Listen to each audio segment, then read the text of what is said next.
إن الحمد لله نحمده ونستعينه ونستغفره ونعوذ بالله من شرور أنفسنا ومن سيئات أعمالنا من يهد الله فلا مضل له ومن يضلل فلا هادي له ونشهد أن لا إله إلا الله وحده لا شريك له ونشهد أن سيدنا وسندنا وحبيبنا وطبيبنا وقلوبنا ومولانا محمدا عبده ورسوله أما بعد فأعوذ بالله من الشيطان الرجيم بسم الله الرحمن الرحيم يا أيها الذين آمنوا كتب عليكم الصيام كما كتب على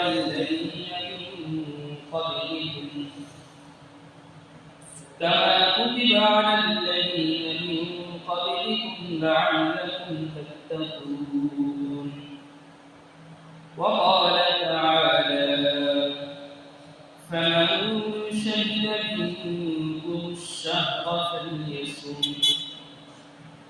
وقال رسول الله صلى الله عليه وسلم عن أبي هريرة رضي الله تعالى عنه أنه قال رسول الله صلى الله عليه وسلم إذا رأيتم الهلال فصوموا وإذا رأيتموه فأفطروا وقال تعالى الصوم لي وأنا أجزي آمنت بالله وصدق الله وصدق رسوله النبي الأمي الكريم ونحن على ذلك لمن الشاهدين والشاكرين والحمد لله رب العالمين الحمد لله رب العالمين شكرا আল্লাহ তাআলা আমাকে আমাদের সারাদিন শেষ জুমাতে আসার জন্য তৌফিক দান করেছেন এই জন্য সকলে সেই মালিকের দরবারে শুকর আদায় করি আলহামদুলিল্লাহ মুহতারাম হাজিরিন হায়াতের চাকাটা ঘুরতে ঘুরতে আমাদেরকে লাস্ট চূড়ান্ত সীমানা যেটা রমজান সেই রমজানের দ্বার প্রান্তে এসে নিয়ে আসছে কারণ রমজান এটা আমাদের জন্য অত্যন্ত গুরুত্বপূর্ণ একটা বিষয় একটা প্রতীক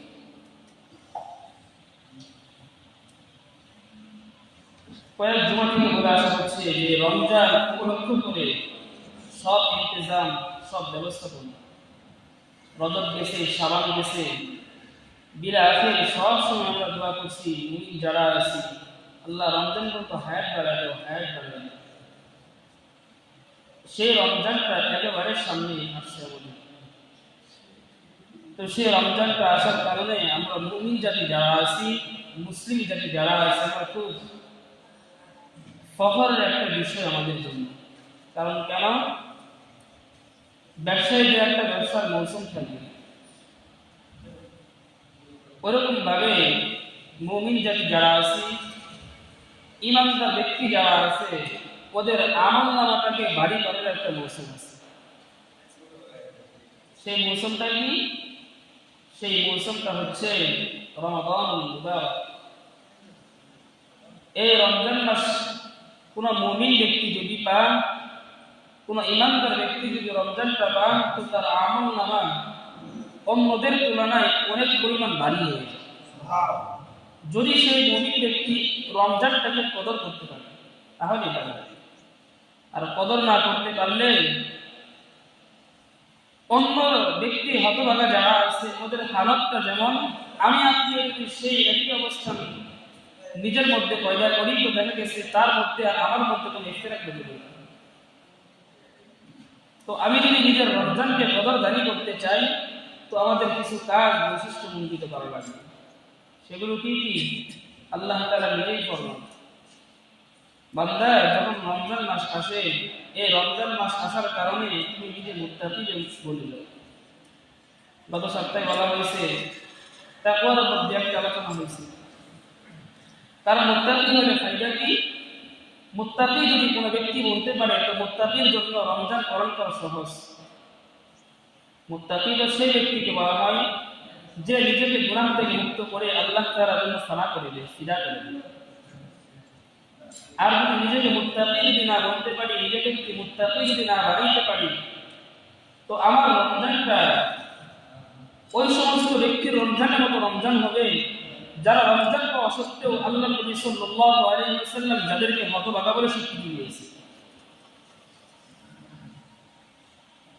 রব্বাকে আল্লাহ তাআলা ফরমান তারা বন্দার মধ্যে আসে, ইয়া আইয়ুহাল্লাযীনা আমানু, ঈমানদার ব্যক্তি যারা আছো, আমি আল্লাহ তোমাদের জন্য রমজানের রোজাকে ফরজ করেছি। কারণ এই রমজানের রোজা তোমাদের জন্য ফরজ, শুধু তা না, পূর্ববর্তী উম্মত যারা ছিল তারাও পালন করছে। অন্যতে আল্লাহ তাআলা ফরমান, ফামান শাহিদা মিনকুমুশ শাহর, যে ব্যক্তি রমজান মাস পায়, ফালইয়াসুম, সে রোজা রাখে। রোজা হচ্ছে আল্লাহ তাআলার পক্ষ থেকে একটা ফরজ বিধান। আল্লাহ তাআলার পক্ষ থেকে বান্দার জন্য ইসলামের রুকন হিসেবে 5টি বিষয়কে নির্ধারণ করা হয়েছে। সবগুলো হচ্ছে নামাজ। এক হাদিসের মধ্যে আসছে, যেটাকে হাদিসে জিবরাইল বলা হয়, বুখারীতে আসছে, মুসলিমের মধ্যে আসছে। প্রথম হাদিসের মধ্যে আল্লাহ ফরমান,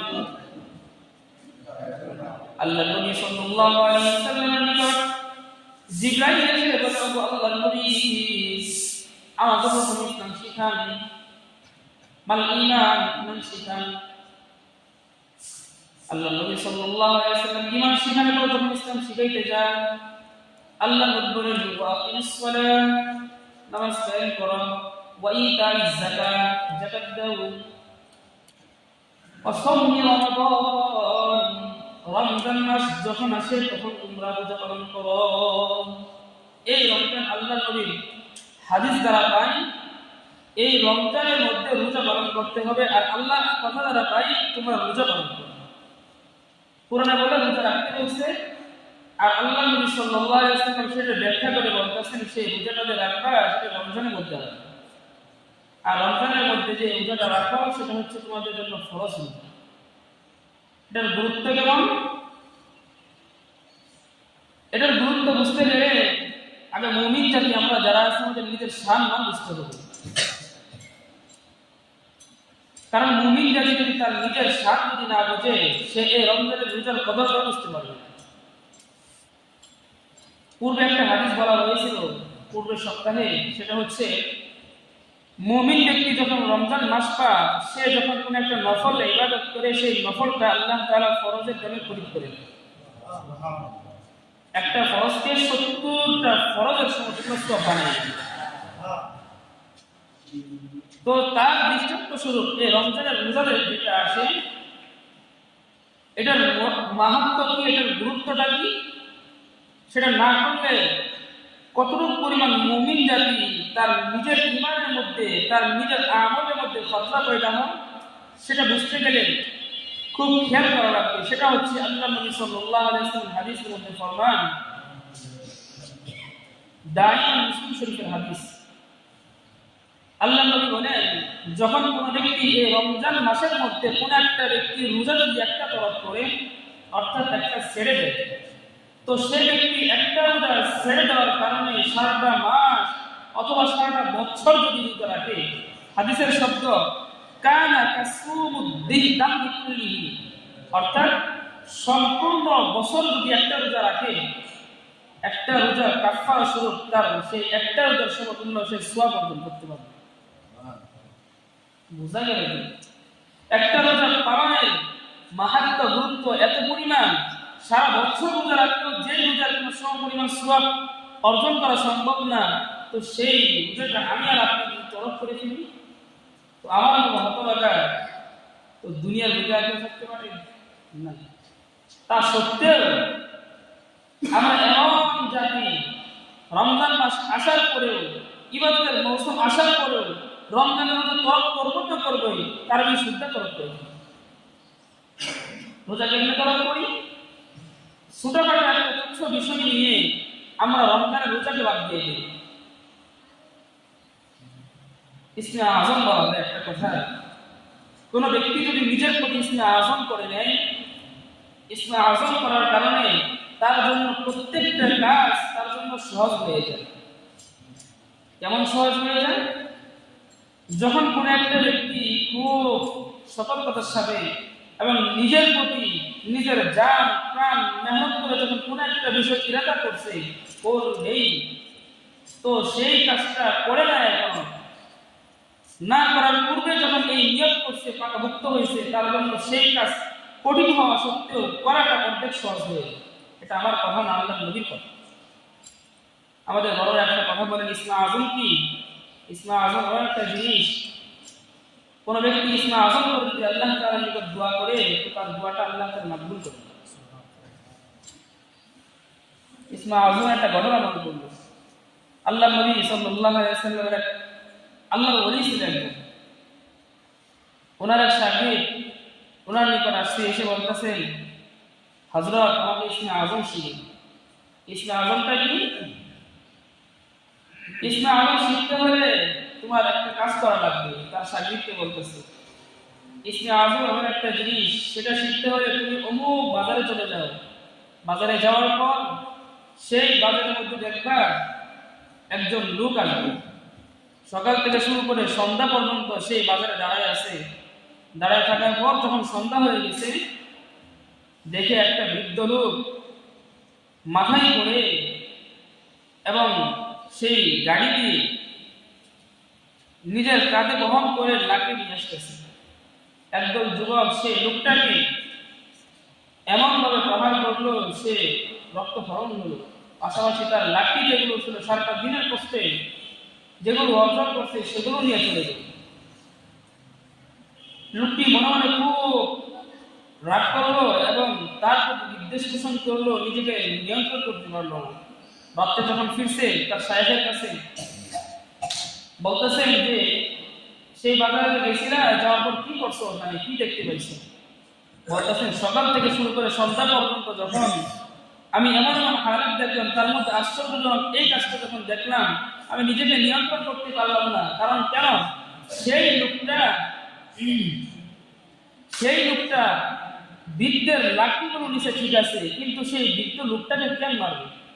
আমার গায়েও লাগতেছিল, আমার মন চাচ্ছিল আমি যদি ইসমে আজম জানতাম, আমি আল্লাহ তাআলার নিকট দোয়া করতাম, আল্লাহ তাআলা হয়তোবা এই লোকটাকে এবং এই যুবকের দলটাকে হত্যা করে দিতেন। তার সাহেব বলতেছেন, আমি এই জন্যই তোমাকে ইসমে আজম শিখাই নাই। কারণ কেন? যে বৃদ্ধ লোকটাকে যুবকরা প্রহার করছে, রক্তক্ষরণ করছে, রক্ত করার কারণে সে সবুর করছে, সবুর করার পরও সে যখন তার পাল্টা জবাব যখন না দিছে, সে যখন ইসমে আজম করে ফেলছে, তখন তার জন্য বিপদ এবং কষ্টকে সহ্য করা তার জন্য সহজ হয়ে গেছে। তার সাহেব তার মুরিদকে বলতেছে, তুমি আমার কাছে ইসমে আজম শিখতে চাও? ওই যে বৃদ্ধ লোকটা দেখছো, সেই বৃদ্ধ লোক থেকে আমি সেই ইসমে আজম শিখছি। এই জন্য মুহতারাম মুহাজিরিন, নিজের জন্য সেই সমস্ত কষ্টসাধ্য বিষয় তখনই সহজ হয়ে যাবে যখন প্রত্যেকটি কাজ নিজের প্রতি আজমগিরি যজন করব, এমন ভাবে আজম করব যেন এই কাজটা করেই ছাড়বো। রমজানে রোজা রাখতে কষ্ট হতে পারে, সকাল থেকে সেই শুরু করে সেই সন্ধ্যা পর্যন্ত খাওয়া লম্বা দিন কষ্ট হতে পারে। তারপর কোনো ব্যক্তি নিয়ত করে হিকমত করে, আল্লাহ নবী বলেন, যখন কোন ব্যক্তি এমন কষ্টের সাথে ইবাদত যখন নিয়ত করছে, আল্লাহ তাআলা তার জন্য আমলটাকে সহজ করে দেয়। শুধু তা না, আল্লাহ তাআলা বলেন, সকাল থেকে যখন কোন বান্দা যখন সন্ধ্যা পর্যন্ত রোজা রাখে কষ্ট করে, আল্লাহ তাআলা আল্লাহ নবীকে বলেন, হাদিসে কুদসির মধ্যে আসছে আল্লাহ নবী বলেন as-সাওমু লি, ও আমার হাবিব আপনি শুনে রাখেন, জেনে রাখেন, আপনার উম্মতকে জানাই দেন, আপনার বান্দারা যখন, আপনার উম্মতরা যখন এই রোজা পালন করবে সেই রোজাটা তার জন্য নয়। কারণ এই রোজা সে যখন ফরজ রোজাগুলো পালন করে, এই রোজাগুলো হচ্ছে আমি মাওলার জন্য।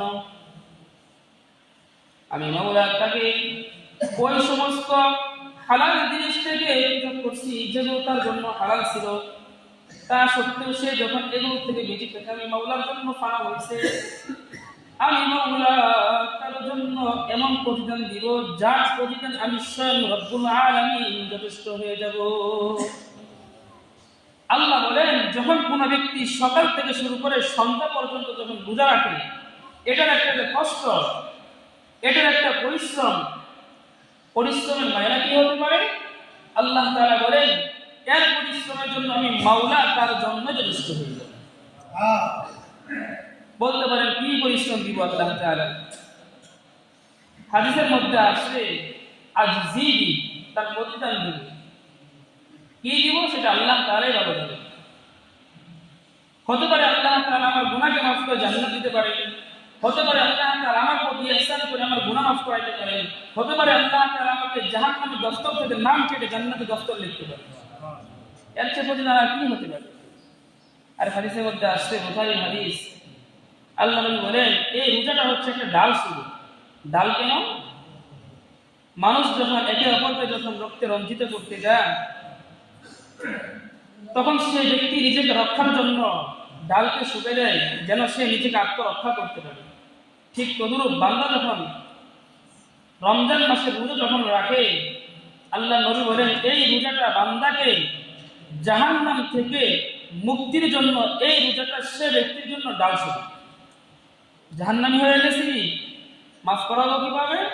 রমজানে রোজা রাখবো, আশা করা যায় আল্লাহ তাআলা এই রমজানের বদৌলতে আমাকে গুনাহ সমস্ত মাফ করে দিতে পারে। শুধু তা না, রমজান রোজা পালন করি তো এটার পরিবর্তে আল্লাহ তাআলা আমার জন্য জাহান্নামের দরজা মুগলাক করে এবং জান্নাতে যাওয়ার রাস্তা হিসেবে ডাল শুরু বানিয়ে দিতে পারে। ভিন্ন ভিন্ন ব্যাখ্যা আসে, এটাও এক ব্যাখ্যা হতে পারে। আর হাদিসের মধ্যে আল্লাহ নবী সাল্লাল্লাহু আলাইহি ওয়াসাল্লাম ফরমান যখন রমজানের রোজা আসবে, তখন তোমরা খেয়াল করো, ইদা রাআইতুমুল হিলাল, শাবানের সেই চাঁদ যখন চলে গেছে, যখন তোমাদের নিকটে রমজানের চাঁদ উদিত হয়েছে, ফাসুমু, রোজা পালন করা শুরু করে দাও। কেমন রোজা পালন করবা? যেই রোজাটা আমি মাওলার জন্য হবে, যেই রোজাটা আল্লাহ তাআলার রিজার জন্য হবে, যেই রোজাটা আমার জাহান্নাম থেকে মুক্তির কারণ হবে, সেই রোজা রাখতে হবে। তো সেটা কেমনে পালন করবো? তো সেই রোজা পালন যদি করতে চাই তো আমার জন্য কিছু বৈশিষ্ট্য আছে, সেগুলো থেকে নিজেকে আগে বাঁচানো লাগবে। সেগুলো কি কি? খুব খেয়াল করব। সকাল থেকে রোজা শুরু করছি, এর মধ্যে সর্বপ্রথম আমার যে কাজটা হবে, আমি নিজেকে গুনাহমুক্ত রাখবো। নিজেকে কি রাখবো ভাই? গুনাহমুক্ত। সেই গুনাহটা কি কি হতে পারে? শারীরিকভাবে হতে পারে, আমলিভাবে হতে পারে, অথবা লোক দেখানো ভাবে হতে পারে। শারীরিকভাবে কি আমল, কি গুনাহ? শারীরিকভাবে গুনাহ হতে পারে নিজের চোখ দিয়ে জিনা, নিজের জবান দিয়ে অন্যের হত্যারাফি, নিজের হাত দিয়ে অন্যের মাল লুটতারাজ করে নিয়ে আসা, নিজের পা দিয়ে অন্যের মালকে লুটতারাজের জন্য পা আগিয়ে যে বাইরে নিয়ে আসা, এগুলো হচ্ছে বদনি গুনাহ। আর লোক দেখানো গুনাহ কি কি? সারাদিন রোজা রাখি, রাত্রের বেলায় নামাজ পড়ি এবং এমন এমন কাজ করি যেই কাজগুলো করার কারণে মানুষ ভাবে সে তো অনেক আল্লাহওয়ালা ব্যক্তি। যদি হালাত যদি এমন হয়ে যায়, আমার রোজা, আপনার রোজা, আমার তারাবি, আমার দান খয়রাত, আমার সদকা, এগুলো আল্লাহ তাআলার নিকট কোনো মূল্যই নাই। বোঝা গেল কি? তো এখান থেকে আমাদের যে কথাটা বের হয় সেটা হচ্ছে নিজের আমলকে, ওই সমস্ত গুনাহ থেকে মুক্ত করবো, রিয়াযুক্ত আমল, নিজের আমলকে বানাবো। রিয়ামুক্ত কি? লোক দেখানো আমল। মসজিদে ইফতার দিব অন্যকে দেখানোর জন্য না, মসজিদে তারাবি করতে আসবো, 20 টাকার তারাবি দাঁড়াই দাঁড়ায় হাফেজ সাহেবের পিছনে প্রথম সারিতে পড়বো, অন্যকে দেখানোর জন্য না, শুধুমাত্র আল্লাহর জন্য। রমজানের রোজা পালন করতে যে যখন সেই শেষটাতে যখন সেহরি খাবো, যখন সেহরি খাইতে যায়, যখন আমার মালটা যদি তখন হারাম হয়ে যায়, সে হারাম ভক্ষণ করে মাল দিয়ে যদি রোজা রাখতে চাই, আমার রোজাটা বোঝা হবে। বোঝা গেল কি? আমার রোজাটা যদি ঠিক করতে চাই, আমার আহারটাকে একদম পরিশুদ্ধ করা লাগবে। কেমন পরিশুদ্ধ? আমি সেহরি খাবো সেই হালাল মাল দিয়ে, ইফতার করবো সেই হালাল মাল দিয়ে, অন্যকে ইফতার করাবো সেটাও হালাল মাল। যারা সুদ খাই, যারা রমজান মাস উপলক্ষ করে সুদ খাওয়া ছেড়ে দিব। যারা ঘুষ খাই, রমজান মাস উপলক্ষ করে ঘুষ খাওয়া ছেড়ে দিব। যারা অনেক টাকা পয়সা উপার্জন করতেন, সুদ ঘুষ মিশ্রিত টাকা পয়সা, সেগুলো থেকে ইফতিরাক হয়ে অল্প কামাই করবো, সেটা পরিশুদ্ধ। যেমন সেই মালটা যেন শুধু খালেস মাল হয়, অল্প কামাই করে রমজান মাসটা পার করবে। তো সেই মাল দিয়ে যদি পরিবারকে খাওয়াতে পারি, সেই মালটা যদি নিজে ভক্ষণ করতে পারি, তো আমার সেই হালাল উপার্জনকৃত মাল দিয়ে যদি আমি সেই ইবাদত করতে পারি, আমার এই ইবাদতের মধ্যে আল্লাহ তাআলা নূর দান করবেন। শুধু তা না, বড় একটা কথা বলে, যদি কোনো ব্যক্তি যদি হালাল মাল দিয়ে যদি কোনো ইবাদত করে, আল্লাহ তাআলা সেই হালাল মালের মধ্যে আল্লাহ তাআলা রুহানি ফয়েজ দান করেন। রুহানি ফয়েজ কি? তারাবি পড়তে আসছি, অনেক খাওয়া দাওয়া হয়েছে, এক গেমি রাখতেছে, মন চাচ্ছে না, হারাম মিশ্রিত মাল যদি হয়, সে হারাম মিশ্রিত মাল তাকে হালাল থেকে দূরে টেনে সরাই দিবে। সে ব্যক্তি রোজা রাখছে, হারাম মাল খেয়ে তার জন্য কষ্ট হওয়া শুরু করবে। হালাল যখন কোনো ব্যক্তি ভক্ষণ করে যখন ইবাদত করা শুরু করবে, আল্লাহ তাআলা তার হালালের মধ্যে বারাকাত নসিব করে তার মধ্যে নূর পয়দা করবে। হাদিসের মধ্যে আসছে, আল্লাহর নবী ফরমান, ক্বালা রাসূলুল্লাহ সাল্লাল্লাহু আলাইহি ওয়াসাল্লাম, তাসাহহারু। আল্লাহর নবী বলেন, তোমরা যখন শেষ রাত্র হয়ে যায় তখন তোমরা সেহরি খাও। আল্লাহ নবী বলেন, সেহরি খাবার তার মধ্যে বারাকাত রয়েছে, এই জন্য তোমরা সেহরি খাবা, তবে সেই খাওয়াটা যেন তোমার হালাল মাল দেওয়া হয়। শেষ রাত্রে যখন হালাল মাল ভক্ষণ করে যখন রোজা রাখার জন্য নিয়ত করব, আমি কিন্তু রোজাদার, আমার সর্বপ্রথম সেই কাজটা নিজের সামনে রাখা রাখবে। ফজর পড়ছি, ফজর পড়ার পর যখন একটা বিশ্রামের পর যখন স্টার্ট করবো, স্টার্ট পর থেকে আমার দিন যখন শুরু হয়ে যায়, আল্লাহ নবী সাল্লাল্লাহু আলাইহি ওয়াসাল্লাম বলেন, রোজাদার ব্যক্তির জন্য সবচেয়ে প্রথম কাজ যেটা হচ্ছে, সে তার নিজের জবানকে কন্ট্রোল করে ফেলবে। আল্লাহ নবী সাল্লাল্লাহু আলাইহি ওয়াসাল্লামের সাহাবী তার সামনে এসে বলে, আমাকে এমন কিছু ওসিয়ত করুন যে গুরুর কারণে আমি জাহান্নাম থেকে মুক্তি পাবো, জান্নাতের মধ্যে প্রবেশ করব। আল্লাহ নবী সাল্লাল্লাহু আলাইহি ওয়াসাল্লাম বলেন, তুমি যদি এমন একটা কাজ করো যে কাজটা করার কারণে আল্লাহ তাআলা তোমার আমলনামা গুনাহমুক্ত করে দিবেন এবং তোমার আমলনামাটা আল্লাহ তাআলা বাড়ি করে দিবেন। আল্লাহ নবী সাল্লাল্লাহু আলাইহি ওয়াসাল্লাম বলেন, যখন সেই কাজটা করবা, আল্লাহ তাআলা তোমার আমলনামাটাকে পরিশুদ্ধ করে জাহান্নামের দফতর থেকে নাম কেটে দিবে। সেটা কি? আল্লাহ নবী বলেন, ইহফাযু লিসানা, তোমাদের জবানটাকে, তোমাদের লিসানটাকে হেফাজত করবে। তো সেটা কেমনে করব? রোজার মাস আসলে আমাদের অন্য কিছু হোক না হোক, সেই কাজটা একটু বেশি হোক। কি বেশি হোক? আমাদের জবানকে কন্ট্রোল করতে পারি না আমরা। সারাদিন তো খাওয়া নাই, একে তো পেটের মধ্যে খাওয়া নাই, মাথা গরম, তখন নিয়ত করি যা মুখে আসে বলতে বলেছি, কিন্তু ভাই সেটা না। আমি আপনি মুসলমান জাতির জন্য করণীয় হচ্ছে, মুমিন জাতির জন্য করণীয় হচ্ছে, এই রমজান মাস উপলক্ষ করে, রমজান মাস উপলক্ষ করে যখন রোজার মাস আসে, আমার সর্বপ্রথম কাজ হচ্ছে এই রমজান মাসের সকাল থেকে শুরু করে নিজের লিসানকে হেফাজত করা। কি হেফাজত করা ভাই? জবানকে। জবানকে কেমনি হেফাজত করবো? কয়েক ধরনের গুনাহ থেকে হেফাজত করবো। 1 নাম্বার, যখন কোনো ব্যক্তি যখন আপনাকে গালি দিবে, কটু কথা বলবে, আপনার নামে গীবত করবে, আপনার নামে বদ চর্চা করবে, আপনার কিচ্ছু বলা লাগবে না। হাদিসের মধ্যে আসছে আল্লাহ নবী বলেন, তুমি 2 বার বলবা আমি রোজাদার, আমি রোজাদার, বাস, এর কি আর বেশি কিছু না। আপনার নামে গীবত করতেছে, আপনি বলবেন ভাই আমি গীবত, আমার নামে গীবত করো, সমস্যা নাই, তবে আমি রোজাদার। আমাকে বদবাজি করতেছো, সমস্যা নাই, আমি রোজাদার।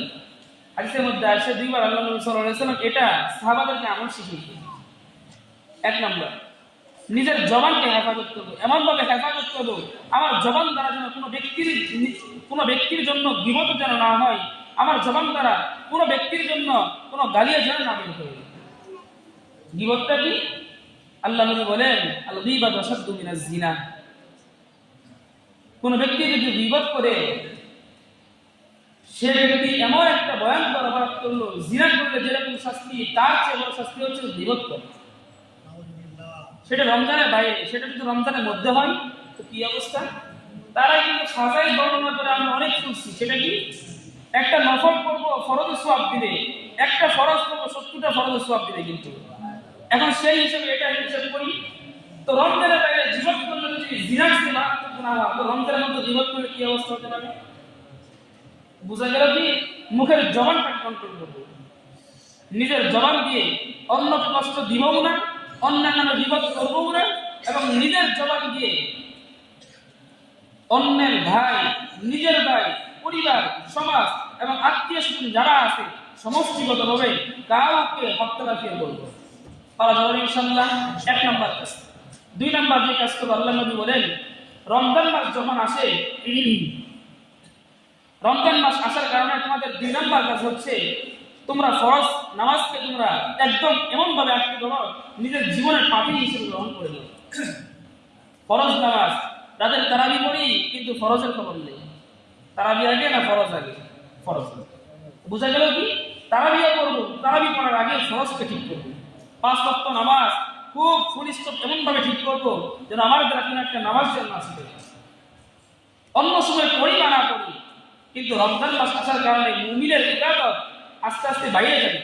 সবচেয়ে যে আমলটা বেড়ে যাবে সেটা হচ্ছে নামাজের মাধ্যমে বেড়ে যাবে। 2 নাম্বার।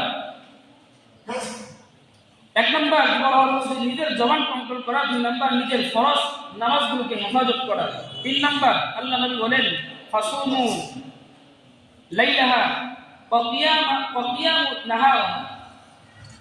না, আল্লাহ নবী বলেন যে রাতের বেলায় তোমরা কিয়াম করবা আর দিনের বেলায় এসে তোমরা সিয়াম করবা। রাতের বেলায় কিয়াম, দিনের বেলা সিয়াম। আল্লাহ নবী হাদিসের কথা সেটা হচ্ছে দিনের বেলায় যে সিয়ামটা করব, সেই সিয়ামটা কোন সিয়াম করব? ফরজ সিয়াম করব। হয়তো পারে অনেকের সেই পূর্বের বছরের রোজা রাখতে পারি নাই বা কাজা আছে, তো সেটার আগে আমার এই যে বর্তমান যে সিয়াম চলতেছে যেটা, অর্থাৎ এই ফরজ, এই রোজাটাকে পালন করে ফেলবে। তারপর এই ফরজ রোজাগুলো শেষ, সামনে অথবা পিছনে সমস্ত রোজাগুলো পরে করবো না আগে করবো। আর রাতের বেলায় কি করবো? 4 নম্বর কথা বলেন রাত যখন হয়ে যাবে তোমরা রাতের বেলায় কিয়াম করবে। রাতের বেলায় যারা নামাজ পড়বে, সেই নামাজটা কি? সেই নামাজটা হচ্ছে আল্লাহ নবী বলেন তারাবির নামাজ। তো সেই তারাবির নামাজটা এমন ভাবে পড়বো যেন তারাবির মধ্যে আল্লাহ নবীর কথা রক্ষা হয়, সাহাবাদের আমল রক্ষা হয়, এবং আল্লাহ নবীর শিখানো বাতলানো পদ্ধতি রক্ষা হয়। সেটা কিভাবে? আল্লাহ নবী বলেন রাতের বেলায় নামাজ পড়ো, তারাবি বললেন নামাজ আদায় হবে। সাহাবাদের আমল কি? সাহাবাদের আমল হচ্ছে তারাবিহের আমল। 20 টাকার তারাবি ওমর রাদিয়াল্লাহু তাআলা এর জামানা থেকে রওয়ায়াত সাবিত আছে। তৃতীয় যে কাজটা হচ্ছে এই রমজান মাসকে উপলক্ষ করে আল্লাহ নবী বলেন তোমরা এই রমজান মাস উপলক্ষ করে তোমাদেরকে কোরআন তেলাওয়াতকে বৃদ্ধি করে দিবে। কারণ কেন? আল্লাহ তাআলা ফরমান শাহরু রমাদানাল্লাযী উনজিলা ফীহিল কুরআন। আমি মাওলায়ে কারীম এই রমজান মাস উপলক্ষ করে, আমি এই রমজান মাস উপলক্ষ করে এই রমজানের মধ্যে কালামুল্লাহকে নাযিল করছি। কি নাযিল করছে ভাই? কালাম নাযিল করছে। কালাম কি? কুরআন মাজিদ আল্লাহ তাআলা নাযিল করছে কোন মাসে? রমজান মাসে।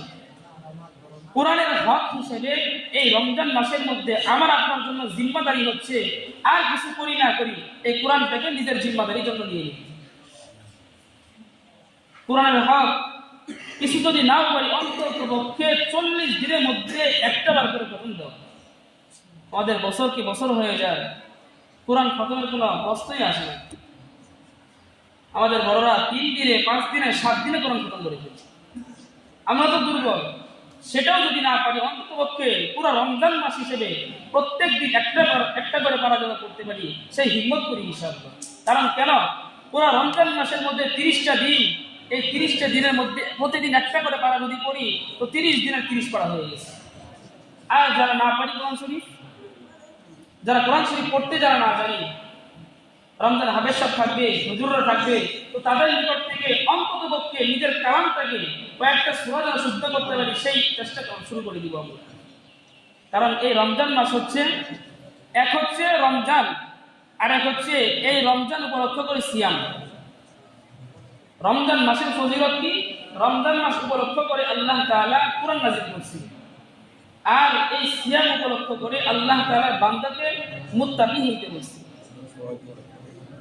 তো এই জন্য মুহতারাম হাজী, এই রমজান উপলক্ষ করে আমরা 2 কাজ ভীষণ নিজেদের মধ্যে চালু করব।